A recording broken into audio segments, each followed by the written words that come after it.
The young couple mocked the homeless man on the street, but when he showed them an old photograph, they couldn't believe their eyes. Sometimes people are too immature to discern the line between good and evil.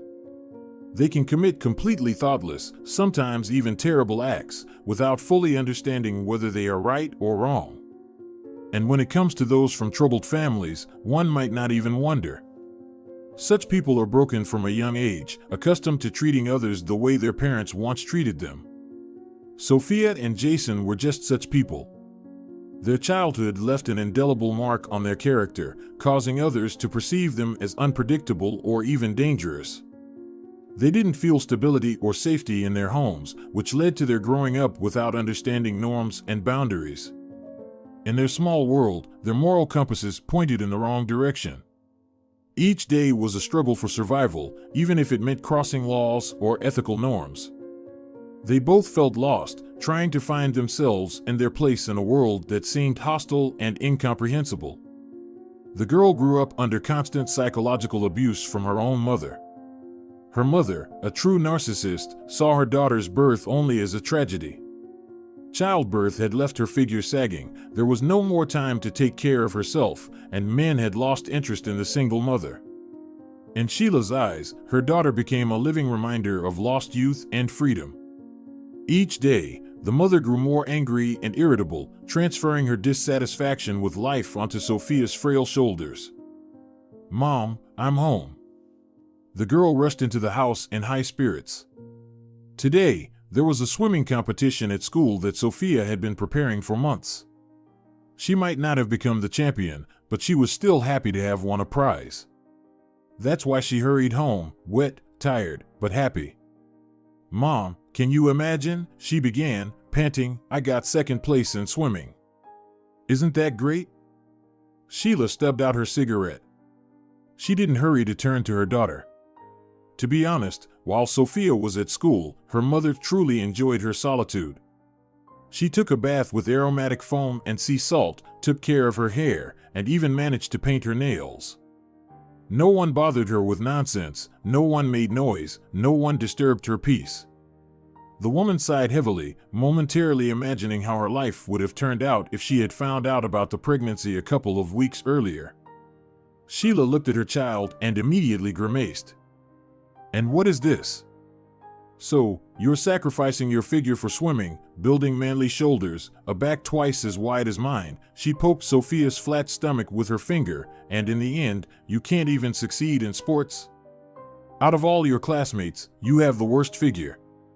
Logically, since you look like a boy, it means you train the most. And where's the result? Why second place and not first?" Sophia bit her lip. She already regretted sharing the news with her mother. The girl hugged herself and looked at the floor. "My leg cramped at the end of the race." "My girl, that's life." Sheila shook her luxurious hair. "Only winners achieve anything. Your leg cramped. Big deal. You just couldn't push through, that's all. There can be no excuses here." And the girl thought hard. Perhaps it was indeed her fault. She hadn't warmed up properly, and that's why her leg cramped during the race. This wasn't the first time she wasn't good enough for something. Living in such an atmosphere, Sophia gradually absorbed this negative energy. The inner world of a child, which should have been formed in love and support, was filled with a sense of guilt for her own failures. She took every word of her mother as the truth, becoming more convinced of her own inadequacy. This not only damaged her psychological state, but also distorted her perception of herself and the world around her. "God, everyone has normal children, but I have a lunatic," Sheila ranted, noticing marks on her daughter's arms. "Why can't you be normal? Haven't I done enough for you?" "Mom, I just feel bad." "Bad? And what about me? Don't I feel bad? I sacrificed my whole life for you, and all you can do is suffer from nonsense. You don't do anything, you don't finish anything, you don't take care of your appearance." The woman counted on her fingers, leaning over Sophia's bed. "You're just a blank nothing. And you feel bad? What are you tired of? Your classmates go to clubs, sports sections. They do their makeup, pick out clothes, at least treat their pimples. And yet, they walk around, live, have fun, and still have energy for walks. Sheila, red with anger, grabbed her daughter's shoulder. She shook her forcefully and threw her onto the bed. You don't even have friends. You live like a moth, doing nothing. That's why you feel bad, you lazy brat. The constant pressure and stress from such treatment affected every aspect of the girl's life. She found it difficult to make friends because she didn't know how to trust people, fearing they would be like her mother. Her social skills remained underdeveloped and her self-esteem was extremely low. She tried to withdraw into herself, afraid to express her feelings and thoughts, as every word at home led to a new wave of criticism and humiliation. The girl grew up anxious and insecure. Since late middle school, she tried to hide her inner turmoil and insecurity behind bright, almost surreal makeup and flashy clothes. This was her way of expressing herself and simultaneously protecting herself from the outside world, which seemed extremely hostile and dangerous to her. In nature, if an animal has bright colors, predators avoid it. Only poisonous creatures are brightly colored. Clothes and makeup became her mask, behind which she hid her true feelings and the difficulties she faced at home and school. She liked looking poisonous. As time went on, and as she grew older, the girl found solace in the company of other teenagers whose life stories were similar to her own. These children also grew up in difficult conditions. Many of them felt abandoned, as if they had grown up without parents at all. Together they formed a sort of interest club where everyone could feel accepted. They found comfort in their meetings, where they could freely express themselves without fear of judgment. The only problem was that such groups of teenagers never engaged in anything worthwhile. Come on, drink. The kids crowded around Sophia. The girl, with her usual black lipstick, clung to the bottle. Around her were snack packages, a couple of empty bottles, and blister packs from pills. Sophia no longer understood what they were saying. She had drunk too much. Sophie, Sophie, Sophie, her friends shouted, cheering her on. Sophie! You scoundrel, what did you do to your hair? Her mother's voice screamed in her head, just like the day Sophia dyed her hair black. Come on, Sophie. Come on, take it off. Come on. We don't have money as it is, and you're spending it on ugliness. Sheila demanded she remove the piercing for which Sophia had saved up for half a year. Don't hold it in, you hear? You hear me? Vomiting ruins your teeth. At least rinse your mouth after each time. The woman lit a cigarette, standing by the bathroom door, but you're doing well. When I was your age, I was already a model. I know how hard it can be to clean your stomach. Sophia suddenly pulled away from the bottle. The alcohol splashed everywhere. The girl put her hand to her mouth, but it was useless. She bent over, and everything she had drunk came rushing out. Not the most unique outcome of their gatherings. In this difficult company, she met Jason, whose family circumstances also left much to be desired. His relationship with his stepfather, Hugo, had been extremely tense from the beginning. The boy had not yet recovered from the painful divorce of his parents when his mother brought a new man into their home. This person, who unexpectedly became part of his life, started imposing his own rules in the house without hesitation, trying to establish his authority. Listen here, kid, Hugo said on the first day he moved in. I'm the boss here now. Be obedient, and we'll get along. Got it? The stepfather was a strict and demanding man, and his parenting methods were far from kind. He often picked on the boy, criticizing him for any little thing, sometimes without any reason, which only worsened the teenager's state. Such constant taunts and remarks from his stepfather only amplified the feeling of insecurity and rejection that the boy already experienced due to family upheavals. One day, while sitting in the living room in front of the TV, Jay felt a dull pain from a slap on the back of his head. Your mother told you not to turn your socks inside out. What's your problem? What? Socks? The boy grabbed his sore spot. What difference does it make whether they're inside out or not? They're just socks. The man scratched his stubble. He frowned and pursed his lips when his stepson decided to speak again. Listen, don't upset your mother. If she complains to me about you again, you're in trouble, Hugo grinned menacingly. I warned you. Living in such an environment, where every day brought new challenges and conflicts, the boy gradually lost his sense of home comfort and security. His life turned into a constant expectation of the next remark or criticism, which seriously affected his emotional state. This feeling of anxiety and tension became a part of his everyday life, making it impossible for him to relax anywhere. During high school, the tension in the boy's relationship with his stepfather reached a critical point. The conflicts between them became increasingly sharp and often escalated into physical confrontations. The situation was exacerbated by the fact that these incidents didn't stay within the home, they spilled out into the streets, resulting in actual fights. These incidents were so serious that several times the police had to intervene to separate the boy and his stepfather. I'll kill you, old bastard. The boy desperately struggled against the officer's grip. I'll kill you right here. Why the hell are you hitting her? The man, in turn, was sitting on the ground. His brow was split, and his hands had deep cuts. While the police were on their way, he had used all his strength to fend off his stepson with a chair. Hugo, sitting on the ground, pressed a dirty cloth to his cut brow. He looked exhaustedly at his stepson, realizing that the old disciplinary methods that had worked on the whole family before now only fueled the boy's rage. And he no longer had the strength to fight such a fierce opponent. Calm down, son, calm down, one of the officers tried to soothe the raging teenager. Sit down. He's had enough. That evening, Hugo had hit Marta. Sometimes this happened when he was too drunk and she wouldn't let him go for more. But today, the stepson saw the process for the first time, not just the aftermath. And he was not one to be ceremonious. He immediately hit his stepfather with a bottle and then started advancing on him with a shard in his hand. An angry, troubled teenager, who didn't mind fighting with peers in his free time, had become a very dangerous opponent. As in previous times, the situation resolved without a scandal. No one cared about your family squabbles when you lived in a bad neighborhood. The arriving medics treated everyone's wounds, the officers said goodbye to the family, leaving a fine for breaking the noise ordinance, and everyone went their separate ways.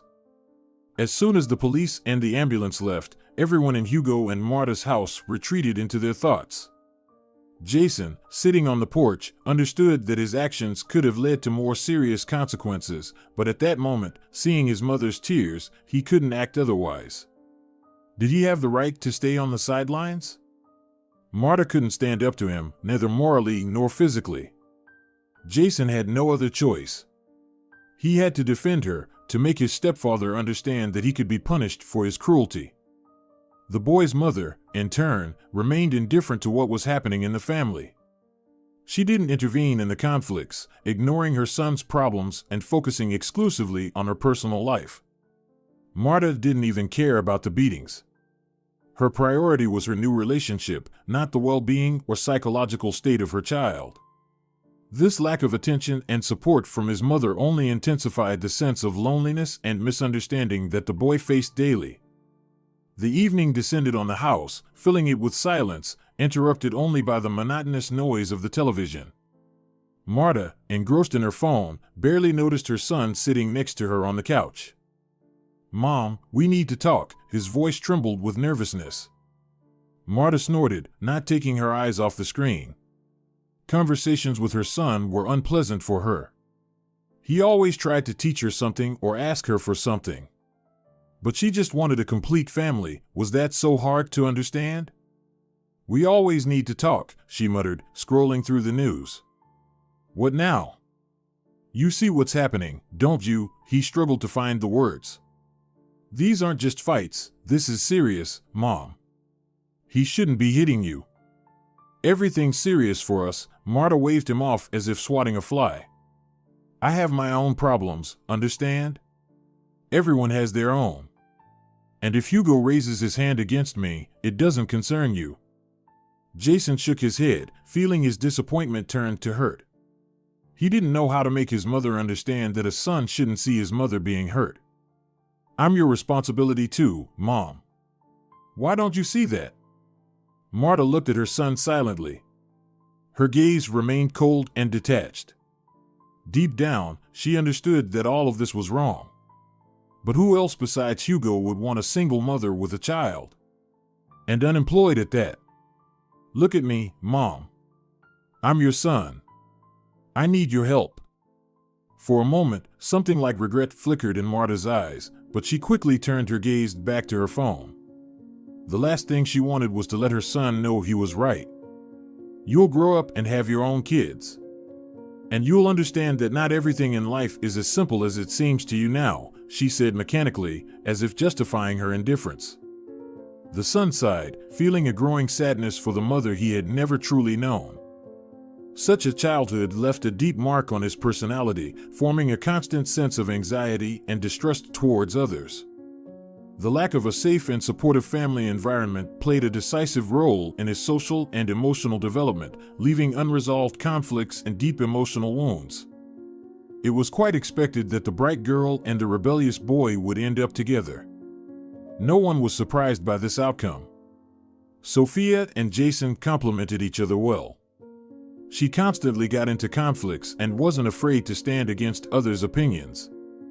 He was always ready for a fight, and Sophia's bravery intoxicated him. By the time of Jason's graduation, who was a year older, they had already cemented their reputation as desperate troublemakers.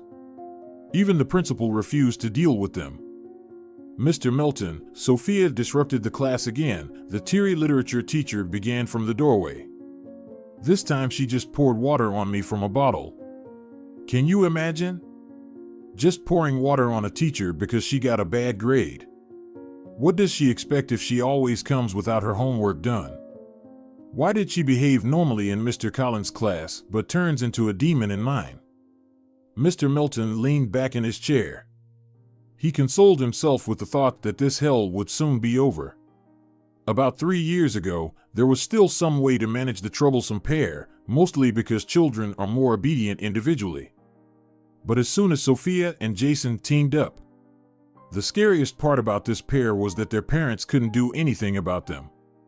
Even Child Protective Services were powerless. Sophia's mother, Sheila, kept the house clean and orderly, had a stable job, and didn't drink.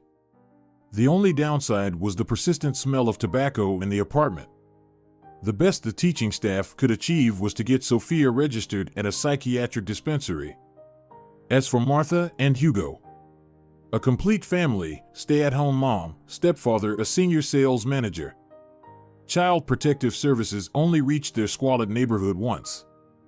According to neighbors, after a few minutes of shouting and banging from their house, the women from the services literally ran to their car, and a chair flew after them. Jason also didn't face any issues. He was aggressive, potentially dangerous to society, but hadn't injured anyone severely enough to attract the authorities' attention. Mr. Melton pulled a flask from his breast pocket and took a sip. Mrs. Turner, you know what will happen if we react to this. The man quickly wiped the sweat from his forehead with his handkerchief. We can't touch Sophia. We can't even expel her. That little slug, Jason.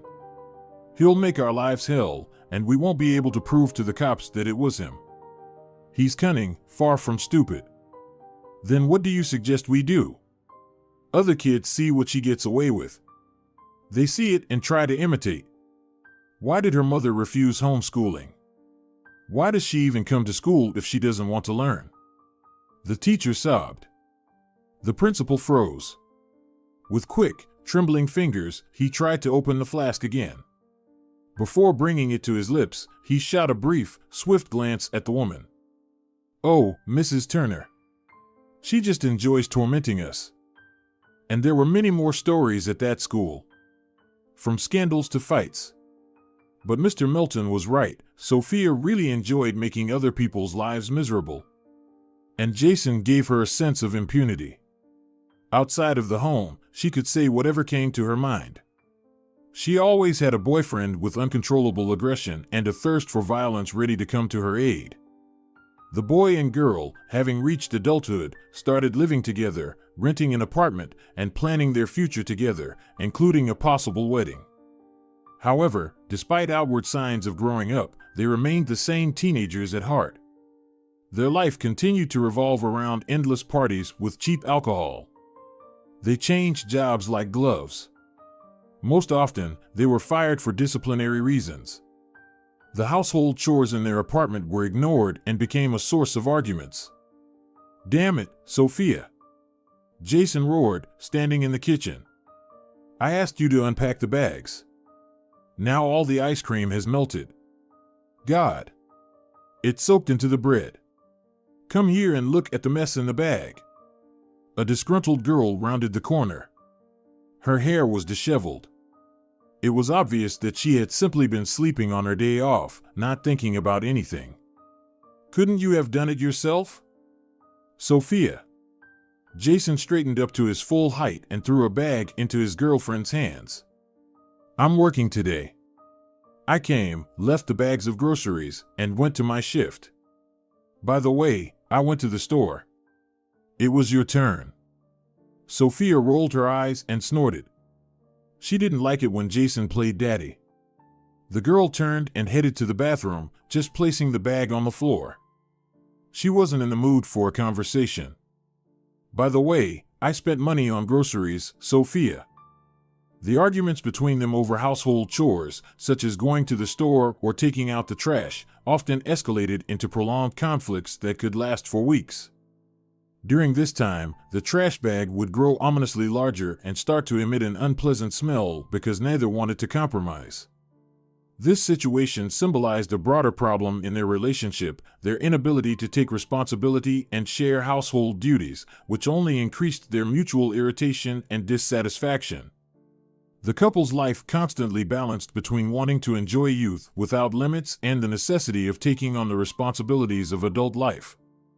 Their situation with food also left much to be desired. Neither Jason nor Sophia had the skills or desire to learn how to cook, leading to a diet primarily consisting of fast food and convenience meals. This lifestyle inevitably affected their health, causing regular complaints of stomach aches and other digestive issues. Around the house, there were often packages from instant noodles and ready-made meals that could be quickly heated in the microwave. Dinners often consisted of orders for pizza or hamburgers, sparking new waves of mutual accusations about who should pay and how much. These meals rarely included anything healthy or nutritious, making their diet extremely monotonous and unhealthy. Sophia pushed the pizza box away, pursing her lips in irritation. Jason, leaning lazily on the table, stared at his half-empty glass of soda. "Pizza again, Jay. Aren't you tired of it?" Sophia said, looking at him with displeasure. Jason shrugged, grimacing from heartburn. "What can we do? Neither of us can be bothered with pots and pans. It's just easier this way. I don't know about you, but I'm starting to feel like it's affecting my health," she continued, massaging her stomach. "Come on, it's not every day. Well, almost not every day," Jason smirked, trying to lighten the mood. "You do realize our stomachs aren't made of iron, right? Or are you planning to spend the rest of your life on antacids?" Sophia raised an eyebrow, waiting for his response. Jason sighed, shifting uncomfortably on his chair. "So what do you suggest? We both know cooking isn't our thing. I don't know, keep living as we are. But sometimes it feels like we chose the wrong path, you know?" Sophia looked down, reflecting on their lifestyle. Jason moved closer to her, touching her hand. "Everything will be fine, Soph. We'll manage. We always have pizza," he said with a warm smile, trying to cheer her up. Sophia smiled back. She brought her cup of hot tea closer. It always made her stomach feel a bit better. Deep down, they had never truly become independent adults. Despite the outward signs of adult life, such as having their own place and jobs, they remained vulnerable and underloved, just as they were in their childhoods. This internal immaturity and lack of independence manifested in their inability to take care of themselves. They couldn't even take care of their own diet, let alone other responsibilities.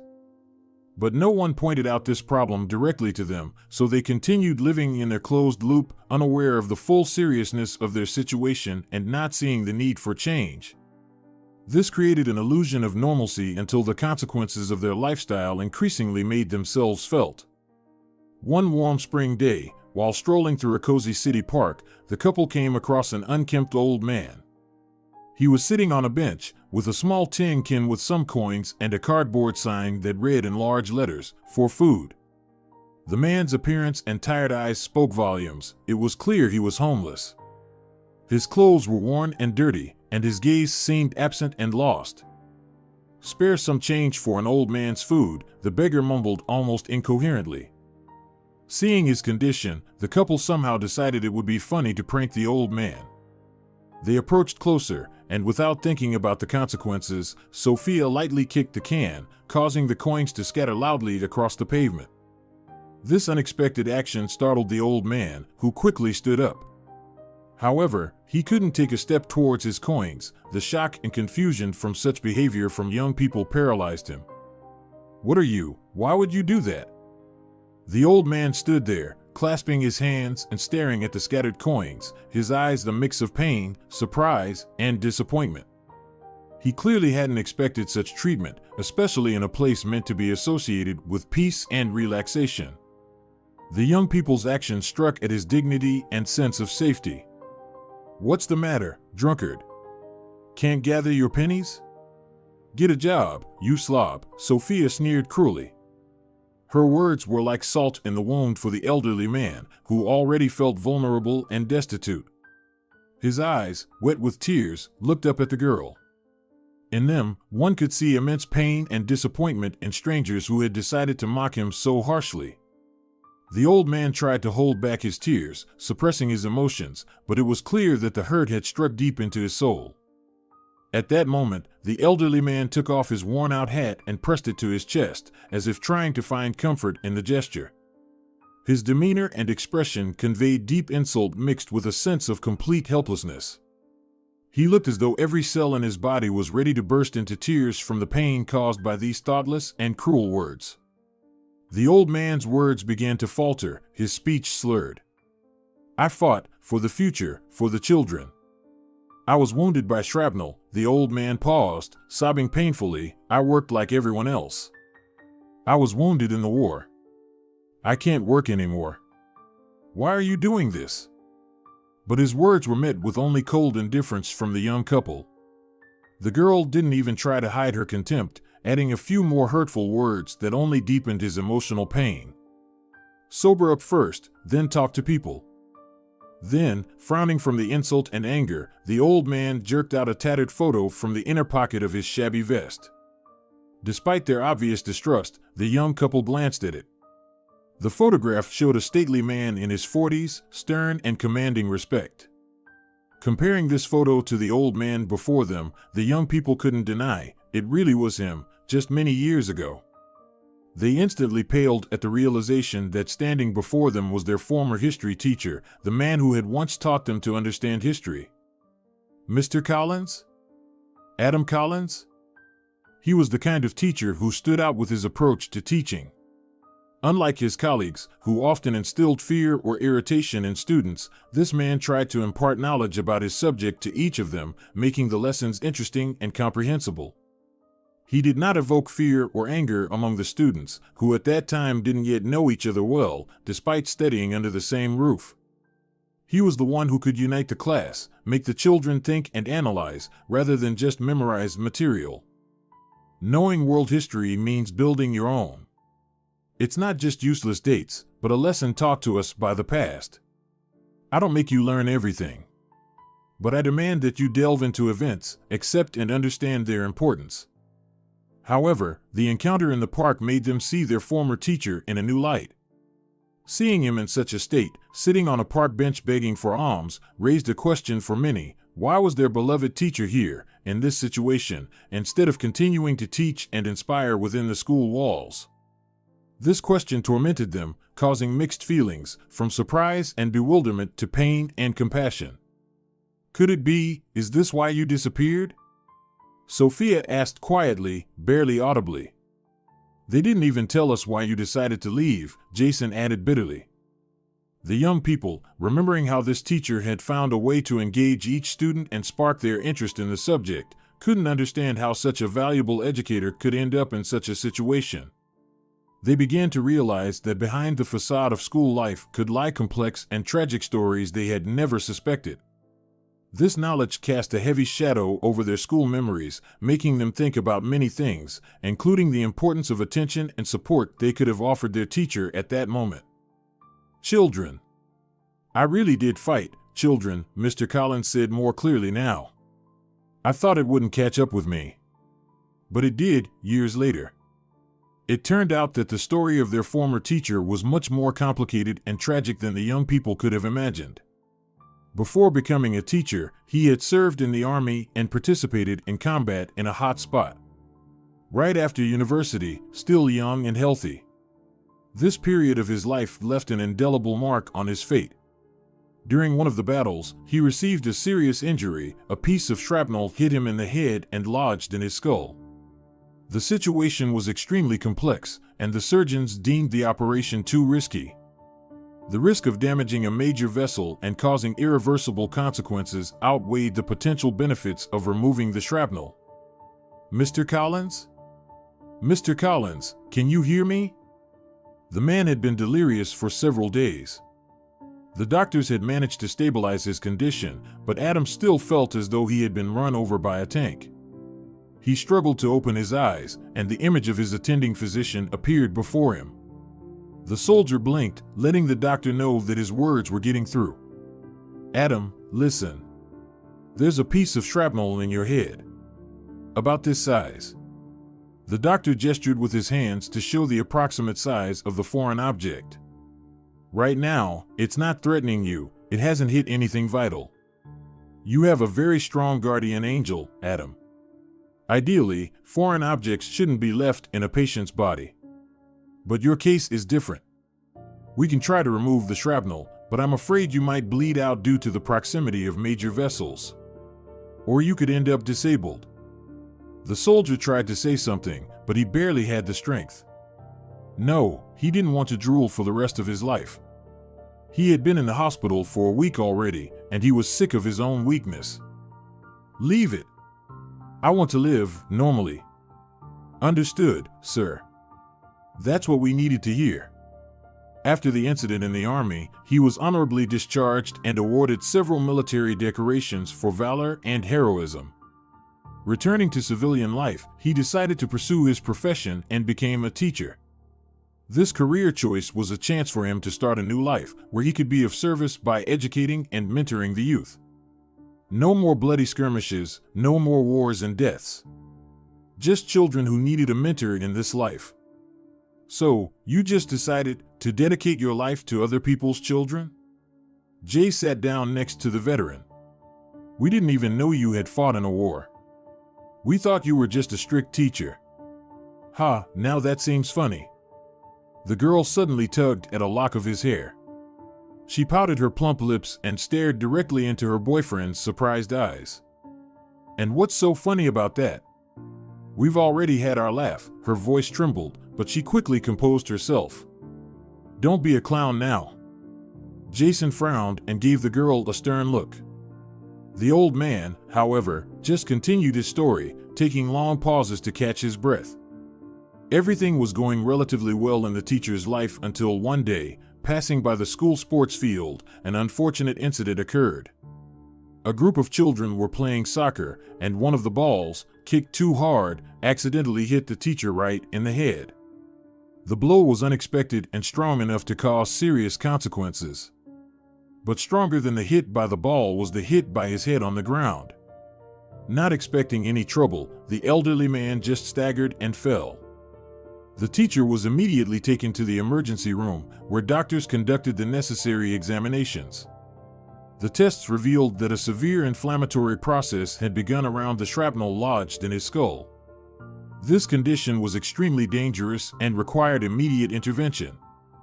In the emergency room, Mr. Collins, feeling a headache, gently touched the back of his head, looking at the doctor with expectation. "What's wrong with me, doctor?" "Why does my head hurt so much?" he asked quietly, his eyes reflecting concern. Dr. Harris, closing the folder with the MRI results, stepped closer. His gaze was serious, and he chose his words with particular caution. "Mr. Collins, your condition is concerning.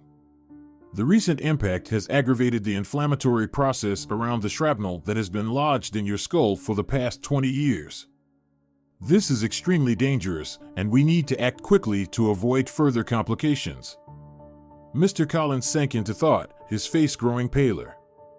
He remembered the day he was wounded, and now all this was coming back to haunt him with renewed force. The man had hoped the war had left him in peace. But now... "But I don't have the funds for the surgery, Doc," he said grimly, lowering his eyes. "My pension and teacher's salary, they barely cover my current expenses." Dr. Harris nodded, full of sympathy for his situation. "I understand, it's indeed a difficult situation. But we will find a way to help you, Mr. Collins. There are assistance programs that can cover the cost of the surgery. We won't leave you in trouble. Right now, the main thing is your health." But a miracle didn't happen. Assistance programs are a great opportunity to find funds to save a life. Only they work when a person has time. Time for the queue. Adam soon learned that he was number 243. In plain language, he would have to wait at least 3 years. The teacher's financial situation left much to be desired. All he could afford were medications that only slowed the inflammation and provided some relief, but didn't solve the problem radically. These circumstances placed him in a tough spot and limited his options in fighting the disease. For a while after the ball incident, the teacher could still continue working at the school, trying to maintain his usual routine. However, his condition rapidly deteriorated. Within just a year, his health significantly worsened, his vision started to decline sharply, his speech became unclear and hesitant, and his fingers barely obeyed commands from his brain, seriously complicating any physical activity. Added to these physical ailments were unbearable headaches and memory problems, which manifested in sudden lapses, forgetfulness, and the inability to concentrate on any task. This incessant headache made his life unbearable. It interfered with normal sleep and active wakefulness. All these symptoms made it impossible to continue working. He could no longer manage a class, maintain order, or teach effectively. "I remember last year I disrupted your class," Sophia interrupted Mr. Collins's story, then lowered her tear-filled eyes to the ground. "You spoke quieter than usual and almost didn't scold us. I thought there was nothing you could do." The girl began to sob quietly. Yes, she loved making other people's lives unbearable. But Mr. Collins, he always wished her well. He never scolded without reason, never pressured her. It was as if he was born to work with troubled teenagers. Sophia felt someone take her hand. Looking at her with faded, red eyes was the old man. And in those pale eyes, she saw no reproach, only understanding. Understanding that sometimes she couldn't control herself. The silent scene was interrupted by Jason, who turned away from the teacher and his girlfriend. He was smoking but mainly didn't want Sophia to see that he was also on the verge of tears. Mr. Collins, the man who had become like a father. "Sophia, get up." After the incident with the coin jar, when the young people realized who this old man truly was, a silent understanding passed between them. Without any further words, Jay began to gather the scattered coins that Sophia had spilled.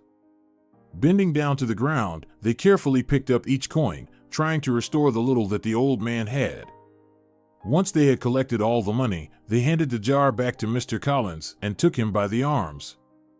Mr. Collins squeezed Sophia's hand, his gaze tired but kind. "Sophie, I know you didn't mean it. We all make mistakes sometimes." His voice was calm and forgiving. Sophia sniffled, feeling guilty. "I'm so sorry, Mr. Collins. You were always so kind to me, and I just didn't think. I didn't know," she whispered, looking into his eyes. Mr. Collins smiled, and warmth appeared in his tired eyes. "It's okay, Sophie. I understand. It's not easy to see the consequences of your actions. Suddenly his voice had the old timbre, just for a moment, but that's how people grow up. Jason, walking a little distance away, was smoking and trying to hide his emotions. He felt himself on the verge of tears. "We'll take you home, Mr. Collins." "It's already getting dark," he said, trying to steady his voice. The old man's gaze gratefully shifted from Sophia to Jason. The silence between them was filled with mutual understanding and relief. The young people didn't have much food in their apartment, but they decided they had to feed their unexpected guest. Using the available ingredients, pasta, sausage, and eggs, the old man managed to prepare a simple but hearty dinner. Though cooking was difficult for him due to his physical condition and fatigue, the young people actively helped him, supporting and providing the necessary ingredients. After dinner, considering his fatigue and physical state, they made up a bed for him on the couch in the living room, creating a cozy place for him to rest. The old man, surrounded by warmth and care, felt a mix of emotions. He was grateful for the attention and care, but at the same time, he wondered why they hadn't let him go home. However, he didn't argue or ask to leave. Fatigue took over, and he simply gave in to the circumstances, allowing himself to rest a bit in the company of people who had suddenly shown him so much kindness. The next morning, as the first light of dawn gently lit up the kitchen, Mr. Collins sat at the table, slowly sipping tea. Sophia and Jason, having finished their preparations, joined him, each with a cup in hand. Sophia, a bit nervous, started the conversation. "Mr. Collins, we thought about it and decided to offer you help with the surgery. It's important to all of us." She paused, searching for an answer in his eyes. Mr. Collins slowly put down his cup and responded with a slight smile. "I appreciate your care, children. But I can't accept your help. It's too much, and Jason, interrupting him, insisted. "But why, Mr. Collins? You always taught us to help others. Why can't you let us do the same for you?" The old man sighed, looking at his wrinkled hands. "I always tried to be strong. Admitting that I need help is hard. I don't want to be a burden to you." Sophia took his hand, her voice trembling with sincerity. "You will never be a burden to us, Mr. Collins.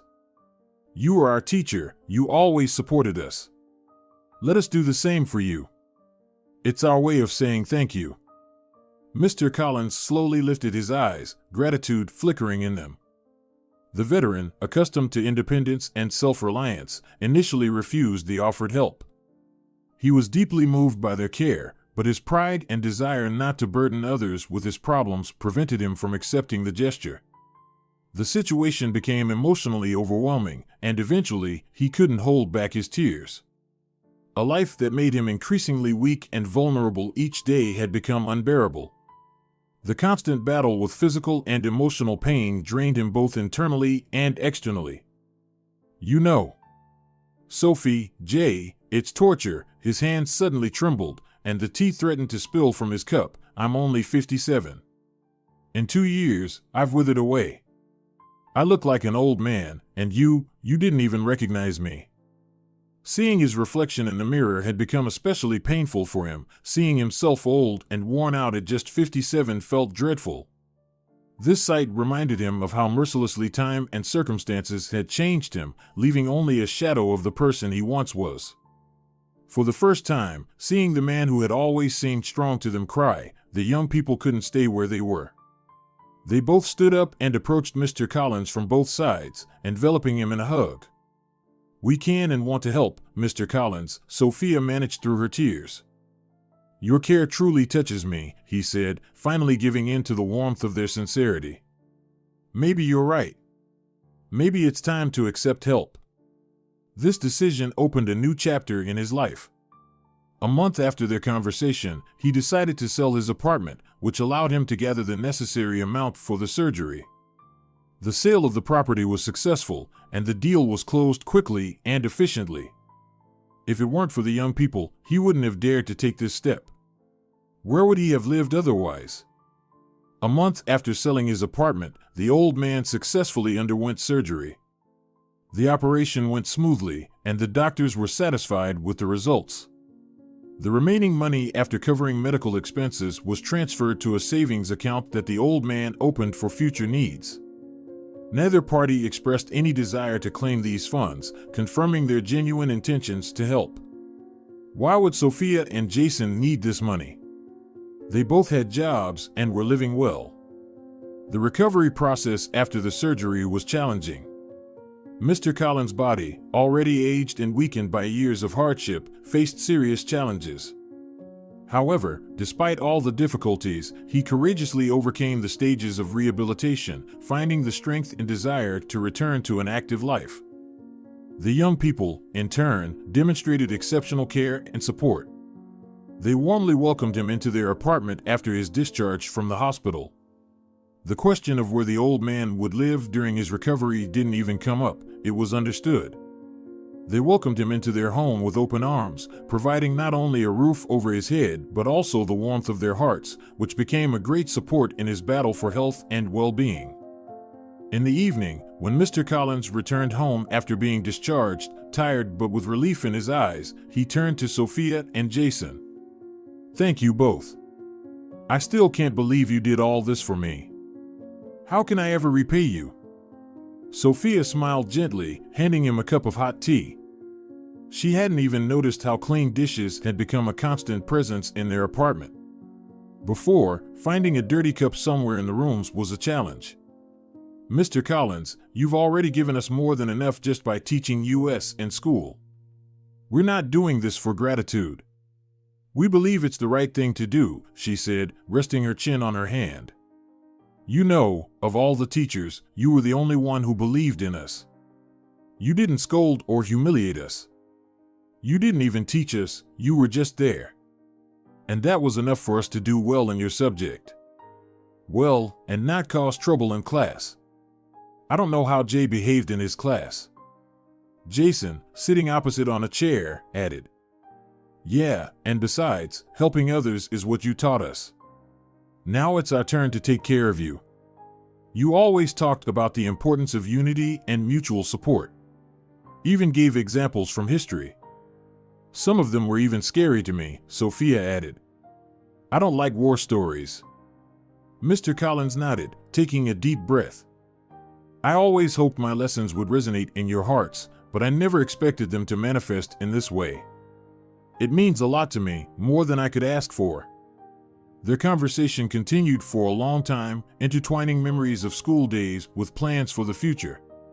The fabric of their talk was rich with warmth and understanding, highlighting the new depth of their relationship. A year after the old man moved in with the young people, it became a period of significant changes for everyone. Inspired by the old man's example and support, the young people finally changed their lifestyle. They left behind their chaotic habits, stopped drinking alcohol, and began looking for stable jobs, aiming to secure a more confident and orderly future. Moreover, the responsibility for the old man's well-being added seriousness to their daily lives. At home, they were always greeted by the grandfather, who became the true keeper of family comfort. He made the best pancakes in the world, and every return home was accompanied by the aromas of freshly cooked homemade food. Adam, whose health significantly improved after the surgery and recovery period, no longer felt the need to return to school. He found that tutoring suited him much better as it allowed him to work on his own schedule and maintain the necessary level of activity without overexertion. Naturally, Sophia and Jason had to spend some time teaching Grandpa how to use social media. How else would he find students? The old man found joy in staying home, receiving children for lessons, and spending time caring for his unexpectedly acquired grandchildren, whom he cherished dearly, treating them to goodies. This new role as a mentor and careful guardian of the home brought him much satisfaction and joy. Every morning, when Sophia and Jason walked into the kitchen, they were greeted by the warm aroma of freshly baked goodies. Adam was already at the stove, carefully flipping golden toasts. "There you are, children," Adam greeted them with a smile through the steam rising from the pan. "Today I have something special for you." Sophia approached the table and carefully placed a piece of hot pie on her plate. "You always say you have something special for us," she replied with a smile, spreading cherry jam on the pie. And every time, it's true. Jason, pouring himself some coffee, glanced toward Grandpa Adam. He now worked in the IT department. The job was stable, with room for growth. He felt more responsible, more grown up. It was hard to describe in words, but one thing was certain: there was no room for nonsense in his mind anymore. He smiled at Adam. "How are your lessons going, Grandpa? Have the students mastered all your historical thrillers yet?" Adam winked, setting the pan aside. "Oh, these young minds are so sharp," he began enthusiastically. "And thanks to your course on social networks, I don't even have to leave the house to find them. It's like opening a new world right from my chair. Can you imagine? Members of the parent committee from our school recently contacted me. Now my former students bring their children to me. It's a miracle." "Well then," said Jason, placing a hand on Adam's shoulder, "we're always ready to help you with the computer. You helped us find our way in this world when we were, let's say, not the most obedient kids." The entire incident in the park turned out to be a kind of turning point for everyone. For the young people, the old man became not just a savior but a reminder that everyone is capable of change for the better. They, once embittered children angry at the world, suddenly realized that they needed someone to care for them, to show them the right path, and to give them hope. The presence of the old man, who managed to become a true relative and mentor to them, transformed their lives, filling them with meaning and warmth.